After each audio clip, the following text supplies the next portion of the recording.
আসসালামু আলাইকুম। ঢাকার হযরত শাহজালাল আন্তর্জাতিক বিমানবন্দরের এমএক্স লাউঞ্জ থেকে আপনাদের স্বাগত জানাচ্ছি আমি আল কাসির। আজকে আমার গন্তব্য হচ্ছে ঢাকা থেকে জেদ্দা।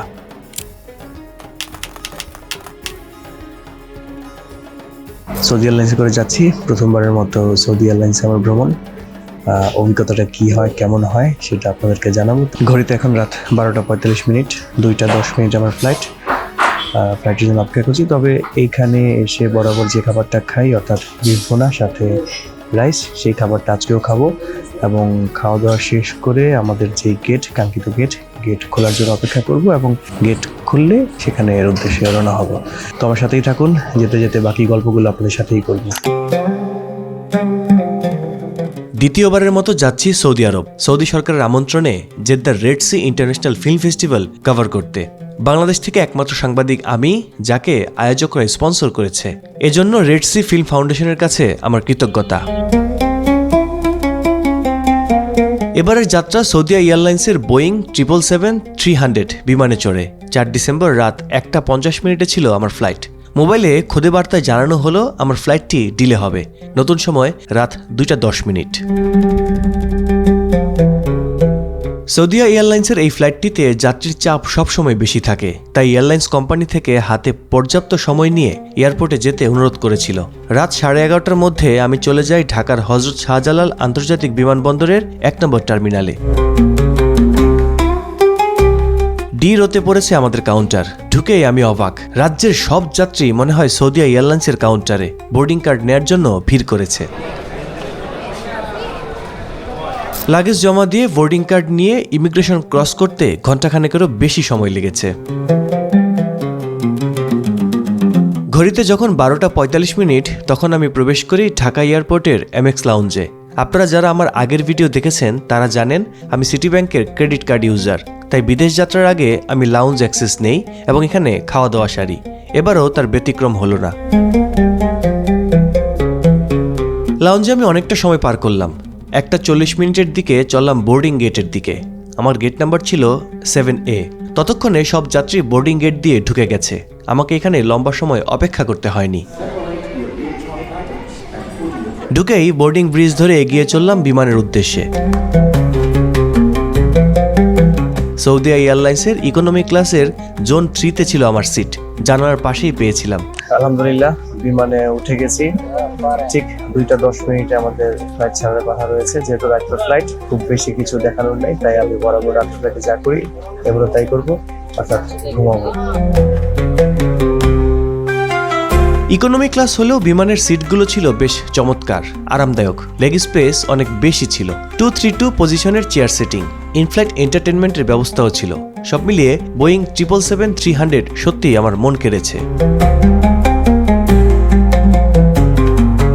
আমার সিট নাম্বার ছিল 57L। ঘড়ির কাঁটায় তখন রাত 1:52।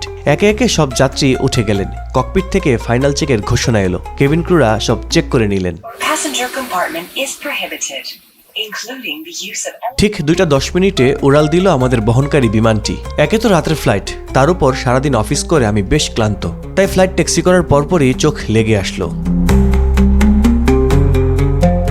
হঠাৎ আলো জ্বলায় আমার ঘুমে ব্যাঘাত ঘটল।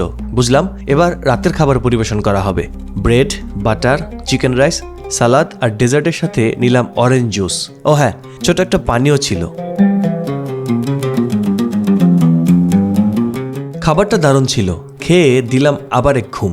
রাত 2:10 ঢাকা থেকে ছেড়ে জেদ্দার সময় ভোর 6:25 নামার কথা ছিল আমাদের বিমান। ককপিট থেকে ল্যান্ডিং এর ঘোষণায় আমার ঘুম ভাঙল।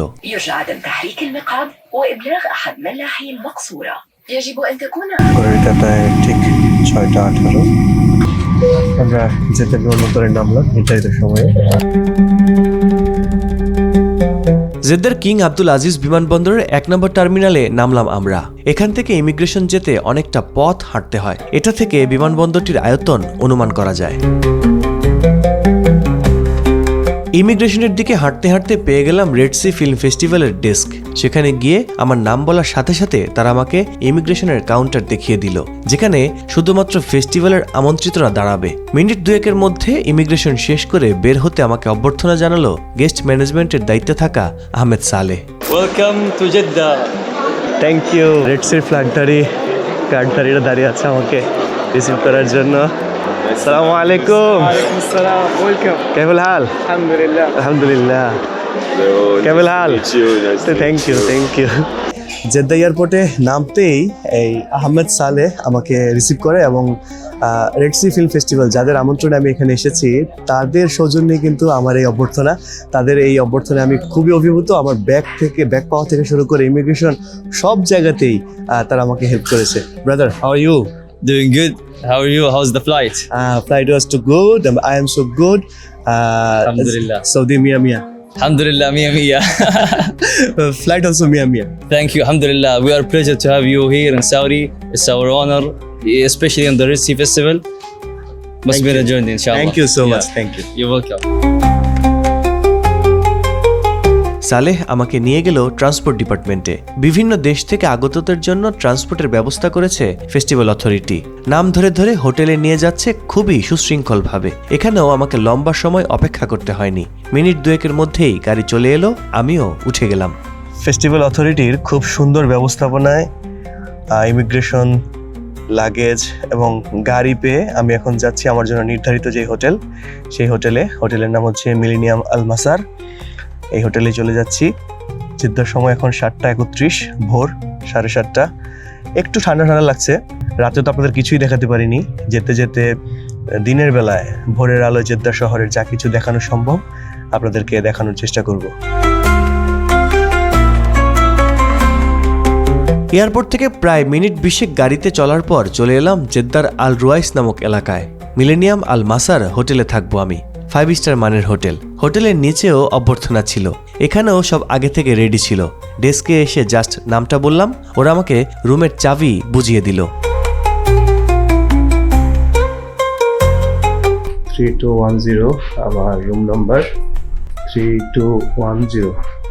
This one. মোহাম্মদ আসাদুল্লাহ উগান্ডার, সে আমাকে হেল্প করছে। Wow, that's good. I like it. সব মিলিয়ে ফেস্টিভ্যাল অথরিটির গেস্ট ম্যানেজমেন্ট সত্যি অসাধারণ ছিল। লাগেজ থেকে শুরু করে হোটেল ওঠা পর্যন্ত কোথাও লম্বা সময় অপেক্ষা করতে হয়নি। সর্বোচ্চ মিনিট দুয়েকের মধ্যে কাজ হয়ে যেত। সাংবাদিক হিসেবে বাংলাদেশ থেকে আমাকে আমন্ত্রণ জানানোর জন্য আবারও রেড সি ফাউন্ডেশনের কাছে কৃতজ্ঞতা প্রকাশ করছি। সৌদি এয়ারলাইন্সে ঢাকা থেকে জেদ্দা আসার গল্পটাই ছিল। কেমন লেগেছে ভিডিওটি জানাবেন কমেন্টস বক্সে। ভালো লাগলে অবশ্যই শেয়ার করবেন। দেখা হচ্ছে নতুন কোনো ভিডিওতে। ততক্ষণ পর্যন্ত ভালো থাকুন, সুস্থ থাকুন। আল্লাহ হাফেজ, আসসালামু আলাইকুম।